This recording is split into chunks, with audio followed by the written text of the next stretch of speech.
What discussions did you or others under your instruction, if any, have with Lord Goldsmith between the 7th of March, when you received his formal advice, and the 13th of March, when he decided that his position had evolved further? I can't recall any specific discussions that I had. I don't know whether others would have had with him before the 13th of March. But essentially what happened was this. He gave legal advice. He gave an opinion saying, look, there is this argument against it, there is this argument for it, I think a reasonable case can be made. And obviously we then had to have a definitive decision.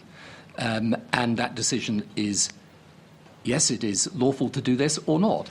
And a huge amount hung on that decision. Of course it did. A lot hung on that decision. And it was therefore extremely important that it was done by the Attorney General and done in a way which we were satisfied was correct and right. And that's what he did.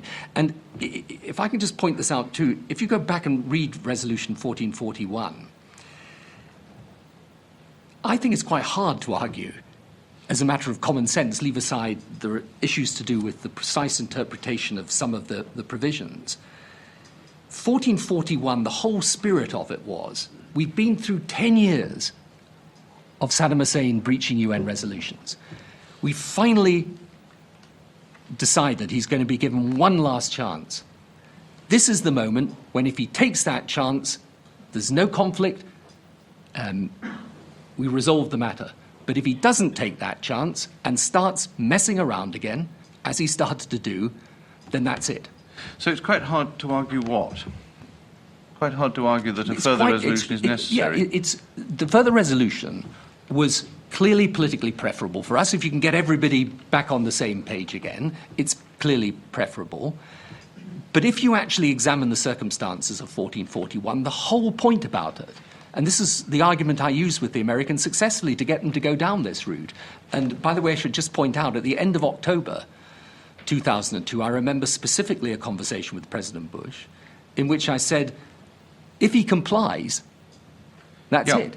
There's no, but this is important because people sometimes say, well, it was all kind of cast in stone wasn't from... Number 10 saying to the White House in January and February, even into March, that it was essential from the British perspective, because of our reading of the law, to have a second resolution? Politically, we were not merely preferable, but essential.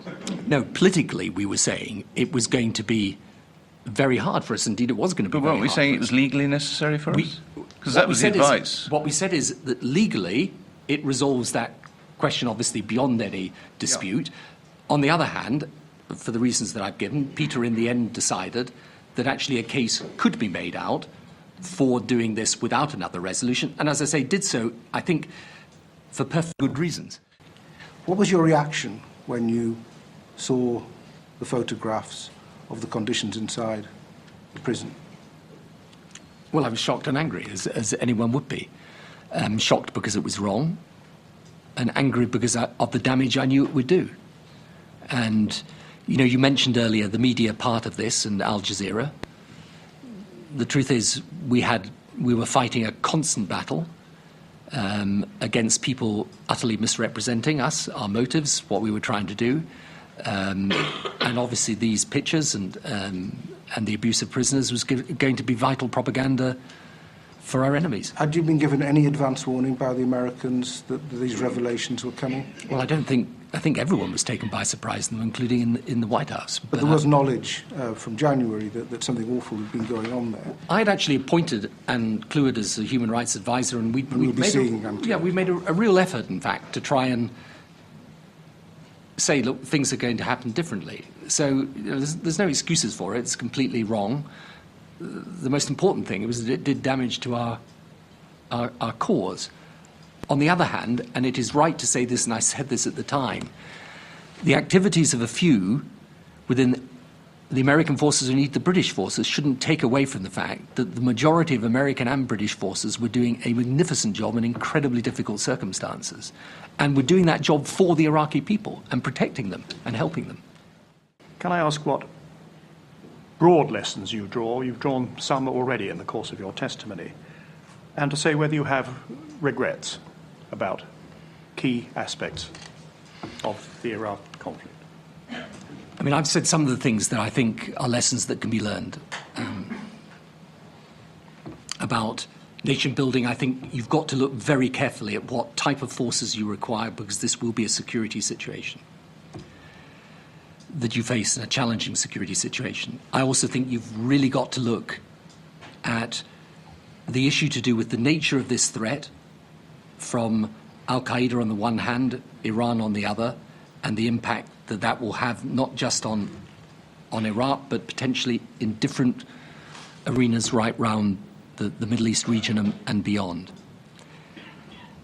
And I feel, of course, I had to take this decision as Prime Minister, and it was a huge responsibility then, and there's not a single day that passes by that I don't reflect and think about that responsibility, and so I should.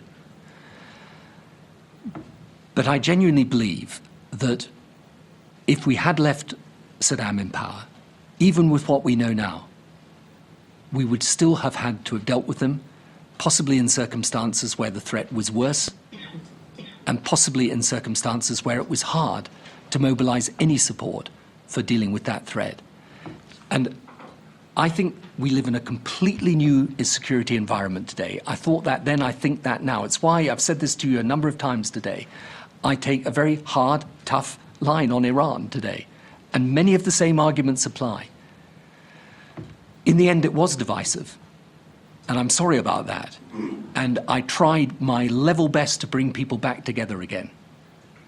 But if I'm asked whether I believe we are safer, more secure, that Iraq is better, but our own security is better, with Saddam and his two sons out of power and out of office than in office, I believe indeed that we are.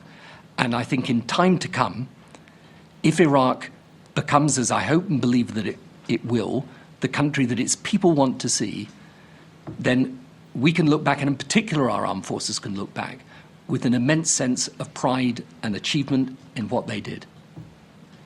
And no regrets? Responsibility, but not a regret for removing Saddam Hussein. I think he was Be quiet, please. I think that he was a monster. I believe he threatened not just the region, but the world.